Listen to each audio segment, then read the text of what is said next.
தென்னாடுடைய சிவனே போற்றி, என் நாட்டவர்க்கும் இறைவா போற்றி. அனைவருக்கும் அன்பு வணக்கம். நண்பர்களே, நேற்றைக்கு ஒரு சின்ன டெக்னிக்கல் கோளாறு. சவுண்ட் குவாலிட்டி ரொம்ப மோசமாக போயிடுச்சுங்க. எடிட்டர் தம்பியும் எவ்வளோ அதை ரெஸ்டோர் பண்ண பார்த்தா, ஆனால் முடியல. எங்கேயோ கிணத்துக்குள்ளேருந்து பேசுகிற மாதிரி மைக்கில் ஏதோ ப்ராப்ளம் ஆகிடுச்சு போல இருக்கு அந்த நேரத்தில். அதனால தான் நேற்றுக்கு பதிவிட முடியவில்லை. இன்றைக்கு வந்து விட்டதுனால நாளைக்கும், ஏன்னா திங்கள் புதன் வெள்ளி தானே நம்மளுடைய ஷெட்யூல். ஸோ நாளைக்கும் மக்கள் பாரதம் தொடரும். இப்போ அகஸ்தியருடைய வரலாற்றை குறித்து லோமச மகரிஷி அவர் யுதிஷ்டர்கிட்ட சொல்லி முடிக்கிறார். அதுக்கப்புறம் என்ன சொல்றார், இந்த நந்தை அபரநந்தை அப்படின்ற 2 நதிகள் அங்க போலாம் அப்படின்றாரு. அந்த நந்தை, அந்த நதி பார்த்தீங்கன்னா இந்த பாவ பயத்தை போக்குகின்றது அப்படின்றார். இப்போ அந்த தீர்த்தத்துக்கு போகும் பொழுது அங்கே ஒரு மலை இருக்கின்றது, நதி, அதுக்கு பின்னாடி ஒரு பெரிய மலை, அதை ஹேமகூட மலை அப்படின்னு சொல்கிறாங்க. அந்த மலையை யுதிஷ்டர் பார்க்குறார். பார்த்தா ஏராளமான பாறைகள், பெருங்கற்கள்லாம் அந்த மலையில் இருக்குது. நிறைய மரங்கள் இருக்குது. ஆனால் பயங்கரமாக காற்று வீசி கொண்டிருக்கின்றது. பயங்கரமான மழை பெய்து கொண்டிருக்கின்றது. வேத கோஷங்கள் கேட்கின்றது. ஆனால் மனுஷங்க யாரும் அங்கே இருக்க மாதிரி தெரியல. அப்போது அவர் லோமச மகர்ஷிகிட்ட கேட்குறாரு, என்னது இது, இந்த மலையில் இப்படி இருக்கு, விசித்திரமாக இருக்கின்றதை எல்லாம் அப்படின் போது லோமச மகரிஷி சொல்கிறார், இந்த ஹேமகூட மலை, இதுக்கு ரிஷபகூட மலை அப்படின்ற ஒரு பெயரும் இருக்கின்றது. காரணம் என்னன்னா, அங்கே ரிஷபர் அப்படின்ற ஒரு ரிஷி வாசம் செய்து வந்தார். பெரிய தவசிரேஷ்டர், தவம் செய்து கொண்டிருந்தார். என்ன ஆச்சுன்னு தெரியல, யார் என்ன பேசினாங்களோ அவர் என்ன பண்ணிட்டாரு, இந்த மலை மேலே யாருமே பேசக்கூடாது இனிமே. அப்படி பேசினாங்க அப்படின்னு சொன்னால் அந்த மலையை பார்த்து சொல்கிறார், ஏ மலையே, நீ அவர்கள் மீது கற்களை எறிவாயாக அப்படின்றார். அடுத்தது அந்த காற்றை பார்த்து சொல்கிறார், நீங்கள் சத்தமே போடக்கூடாது அப்படின்றார். இது கடுத்து பார்த்தீங்கன்னா, ஒரு காலத்தில் தேவர்கள் அந்த மலைக்கு வருகின்றார்கள். அவங்க மலை ஏறும்போது மனிதர்கள்லாம் பார்த்துட்டு, தேவர்கள் போகிறாங்க, நாமளும் அவங்க பின்னாடியே போகலாம் அப்படின்ட்டு பின்தொடர்ந்து வருகின்றனர். தேவர்களுக்கு இல்லை இவங்க நம்ம கூட வருது சரியில்லை அப்படின்னு நினச்சாங்க போல இருக்கு. அதனால் மனிதர்கள் அந்த மலை மீது ஏறுவதற்கு ஏராளமான தடைகளை அவர்கள் ஏற்படுத்தினர். இப்படி ஏராளமான தடைகளை ஏற்படுத்தி இருப்பதால் யாருமே மனிதர்கள் அந்த மலைக்கு போனோம் அப்படின்னு நினைக்கிறது கிடையாது.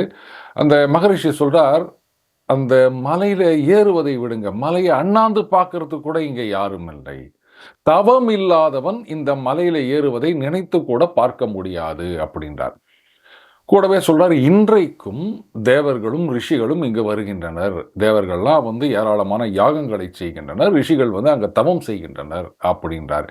இந்த நதியானது அந்த பாவ பயத்தை போக்கக்கூடியது. இதில் நீயும் உன் சகோதரர்களும் நீராடுங்கள் அப்படின்றாரு. இது அடிக்கடி நண்பர்கள் சில பேர் கேட்குற கேள்வி, என்னங்க இது மாதிரிலாம் நீராடினா பாவம் போயிடுமா அப்படின்னு. ஒன்ஸ் ஃபார் ஆல் இந்த ஆர்கியூமெண்ட்டுக்கு ஒரு முடிவு வைக்கலாம் அப்படின்னு பார்க்குற 2 உதாரணங்கள். ஒன்று இப்போது பொங்கல் வரப்போகுது இல்லையா, அதுக்கு முன்னாடி, அந்த பொங்கலுக்கு முன்னாடி வருகின்ற ஞாயிற்றுக்கிழமை அப்படின்றது வீட்டில் இருக்க குடும்பத் தலைவர்களுக்கெல்லாம் அப்படியே பயத்தை கொடுக்கக்கூடிய ஒரு ஞாயிற்றுக்கிழமை. ஏன்னு கேட்குறீங்களா, அன்றைக்கி தான் கையில் ஒட்டடை கொம்பியும் தொடப்பத்தையும் கொடுத்து, வரங்க போகி வருது, வீட்டெல்லாம் சுத்தம் படுத்தணும், ஏதோ சுண்ணாமடிக்கிறேன்னு சொல்லிட்டு ஒவ்வொரு வருஷமும் தள்ளி போட்டுக்கினே இருக்கிறீங்க, அட்லீஸ்ட் ஒட்டடையாவது அடிங்க அப்படின்னு கையில் கொடுத்து நம்மளை வேலை பார்க்க விட்டுருவாங்க. இதுக்கு பயந்துக்கினே சில எக்ஸ்பீரியன்ஸ்டு புத்திசாலி கணவன்மார்கள் என்ன பண்ணுவாங்க, அந்த ஞாயிற்றுக்கிழமை மட்டும் கலங்கத்தால் எழுந்து குளிச்சிருவாங்க. இவங்க ஒரு 8 மணிக்காக கையில் ஒட்டடை கொம்பை கொடுத்தா, என்ன நீ இதெல்லாம் முதல்ல சொல்லியிருக்க கூடாதா, நான் பாரு குளிச்சு வந்துட்டேன், இப்போ போய் என்ன ஒட்டடை அடிக்க சொல்கிறிய அப்படின்வாங்க. சரி, இப்போ நீங்களே யோசிச்சு பாருங்கள், நீங்கள் வீட்டில் ஒட்டடை அடிக்கணும், சுத்தம் பண்ணணும் அப்படின்னு முடிவு பண்ணியிருக்கீங்க. குளிக்கிறதுக்கு முன்னாடி பண்ணுவீங்களா, இல்லை குளிச்சுட்டு சுத்தபத்தமாக ஒட்டடை அடிப்பீங்களா? எல்லாத்தையும் முடிச்சுட்டு தானே குளிக்க போவோம். எதுக்காக? பாத்ரூம் நம்ம வீட்டில் இருக்குது, இன்றைக்கி தண்ணி கஷ்டம் கிடையாது, நம்ம பாட்டுக்கு மொண்டு ஊற்றின்னு குளிச்சுட்டு வரப்போகிறோம். அப்புறம் என்ன, குளிச்சுட்டு அதுக்கப்புறம் ஒட்டடை அடிச்சுட்டு மறுபடியும் ஒரு தடவை குளிக்கிறது, எத்தனை தடவைனா குளிக்கலாமே, தப்பே கிடையாது. அழுக்காக குளிச்சுன்னே இருக்கலாம். என்ன செலவாயிட போகுது பெருசா? ஏன் செய்ய மாட்டேங்கிறோம்? குளிச்சா அட்லீஸ்ட் கொஞ்ச நேரத்துக்காவது இந்த மாதிரி ஒட்டடை அடிக்கிறது, அழுக்க தொடுறது அப்படின்றத அவாய்ட் பண்ணுவோமேன்னு இருக்கோம். ஏன்? நாள் பூரா நம்ம வந்து போகும்போது அங்கங்கே நம்ம மேலே வந்து தூசு தும்பு இதெல்லாம் படத்தான் போகுது, அது வேற விஷயம். ஆனால் குளிச்சுட்டு வந்த உடனே அட்லீஸ்ட் அந்த நேரத்துலையாவது ஐயய்ய இந்த அழுக்கெல்லாம் நம்ம மேலே ஒட்டவானான்னு நினைக்கிறோமா இல்லையா? எதுக்காக? ஏன்னா குளிக்கிறது அப்படின்றது புற தூய்மை அப்படின்றது வந்து நம்ம மேலே இருக்கின்ற அழுக்குகளை நீக்குவதற்காக.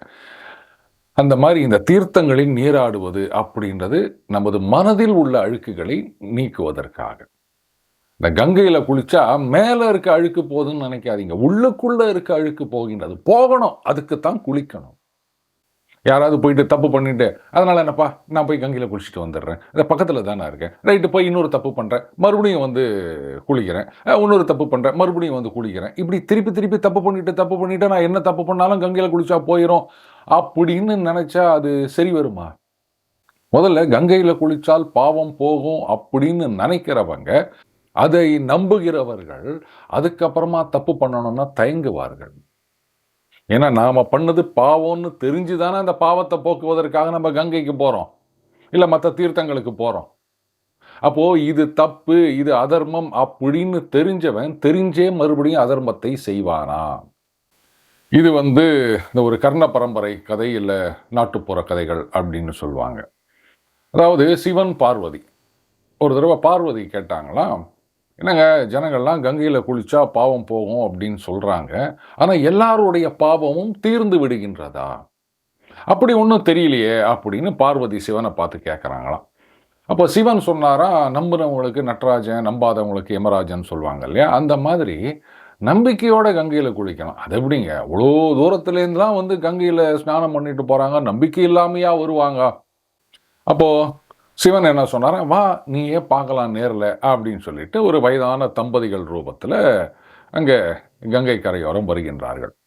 அப்போ அந்த கங்கையிலேருந்து ஒரு கொஞ்சம் தூரத்தில் ஒரு வயசானவர், அது காலெல்லாம் முடியல, உடம்பெல்லாம் ஏதோ சம் உபாதைகள். அப்போ என்ன பண்ணுறாரு, அந்த பக்கம் போகிற வரவங்களெல்லாம் கொஞ்சம் அப்படி தடுத்து நிறுத்தி, ஐயா நான் வந்து ரொம்ப பாவம் பண்ணிட்டேன், இது கடைசி காலம் போகிறேன், பாவத்தெல்லாம் கழிச்சிட்டு போகலாம் அப்படின்னு நினைக்கிறேன். கங்கையில் நீராடினா அந்த பாவமெல்லாம் போகும், ஆனால் நான் பண்ண பாவத்துக்கு என்னால் நடக்கக்கூட முடியல, உடம்பெல்லாம் வேற ஒரே காயங்களாக இருக்கின்றது, அதனால் யாரும் என்னை தூக்கிட்டு போகிறதுக்கு கூட தயங்குறாங்க. நான் இனிமேல் கங்கையில் ஸ்நானம் பண்ணுறது அப்படின்னு நினச்சி பார்க்க கூட முடியாத விஷயம். இந்த பாவ மூட்டையோடு நான் போய் சேர்ந்தேன்னா அடுத்த ஜென்மத்தில் அதையெல்லாம் சேர்த்து அனுபவிக்கணும். அதனால் தயவு செஞ்சு யாராவது என்னுடைய பாவ மூட்டையை நீங்கள் மனசு வந்து வாங்கிட்டீங்க அப்படின்னு சொன்னால், நான் அடுத்த ஜென்மத்திலேயாவது கொஞ்சம் நல்லவனாக இருக்க முயற்சி பண்ணுவேன் அப்படின்னு கேட்குறாருங்க. அந்த பக்கமாக கங்கைக்கு நீராட செல்லுகின்ற ஒருத்தரு கூட அதை ஒத்துக்கலை. ஆமாம், நான் பண்ண பாவமே மூட்டை மூட்டையாக இருக்குது, இதில் இந்த ஆள் பாவத்தை வேற நான் சுமக்கணுமா? எவ்வளோ பாவம் பண்ணானோன்னு தெரியல, கடைசி காலத்தில் இவ்வளோ கஷ்டப்பட்டுனுக்கிறான், இதை வேற என்ன தூக்கி சுமக்க சொல்கிறியா அப்படின்னு சொல்லிட்டு எல்லாரும் போயிடுறாங்க. இப்போ கடைசியாக ஒரே ஒருத்தன் மட்டும் இருக்கான், அவனே பார்க்க பரிதாபமாக இருக்கான்.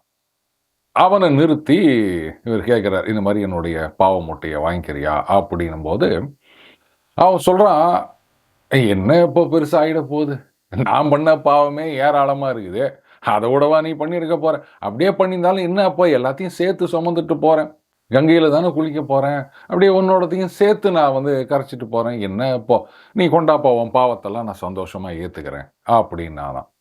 இப்போ அந்த வயதான தம்பதி ரூபத்தில் இருக்க பரமசிவன் பார்வதி, பரமசிவன் சொல்கிறார், பாத்தியா பார்வதி, இத்தனை பேர் கங்கையில் ஸ்நானம் பண்ண போகிறாங்க, கங்கையில் குளிச்சா பாவமெல்லாம் போகும் அப்படின்னு நம்பித்தானே இவங்கெல்லாம் கங்கைக்கு வராங்க. அப்படி இருக்கச்ச தன்னோட பாவ மூட்டையோட இவருடைய பாவ மூட்டையும் சுமந்துட்டு போனா எல்லாத்தையும் ஒன்னா சேர்த்து கழிக்க போறோம் அப்படின்னு யாருக்காவது நம்பிக்கை வந்ததா? இவங்கெல்லாம் கங்கையில ஸ்நானம் பண்ண வர்றது கங்கை மீது இருக்கும் நம்பிக்கைகள் கிடையாது, நம்ம பாவ மூட்டை போகணும் அப்படின்றத மட்டும்தான் இவங்க நினைச்சிட்டு இருக்காங்க. நம்பிக்கை இல்லாம இந்த மாதிரி ஸ்நானம் பண்றதுனால என்ன பலன் வரப்போகின்றது அப்படின்னு கேட்டாராம். இப்படி வந்து நாட்டுப்புறத்தில் ஒரு கதை சொல்லுவாங்க. ஸோ இந்த புண்ணிய தீர்த்தங்களில் நீராடுவது அப்படின்றது நம்பிக்கை முதல்ல, அடுத்தது இதற்கு பிறகாவது நாம் இந்த மாதிரிலாம் தப்பெல்லாம் செய்யாமல் இருக்கணும் அப்படின்னு நமக்கு நாமே ஒரு கட்டுப்பாடு விதித்து கொள்வது. இதுதான் நான் முதல்லயே சொன்னேன். ஐயோ! நாம பாவம் பண்ணியிருக்கோமே அப்படின்னு ஒருத்தன் ஃபீல் பண்றான்னா, அதுக்கப்புறம் அந்த பாவத்த தைரியமா எத பத்தியும் யோசிக்காம செய்வானா? இதுதான் அந்த தீர்த்த யாத்திரைக்கு போனா புண்ணியம் கிடைக்குமான்னா கிடைக்கும். நம்பணும். நம்பிக்கை இல்லாம எத செஞ்சாலும் பிரயோஜனம் இருக்காது. ஒரு டாக்டர் மாத்திரை குடுக்குறாரு.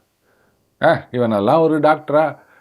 அந்த காலத்துல இப்படின்னு நினைச்சீங்கன்னா, அந்த மாத்திரைய சாப்பிட்டீங்கன்னா, அது என்னதான் பவர்ஃபுல் மாத்திரையா இருந்தாலும், ஒரு மண்ணுக்கும் வேலை செய்யாது. இது இந்த மருந்துகள் ஆராய்ச்சியில நம்ம ஏற்கனவே இத பத்தி நெறைய பார்த்துருக்கோம். அதனால திருப்பி சொல்ல விரும்பல.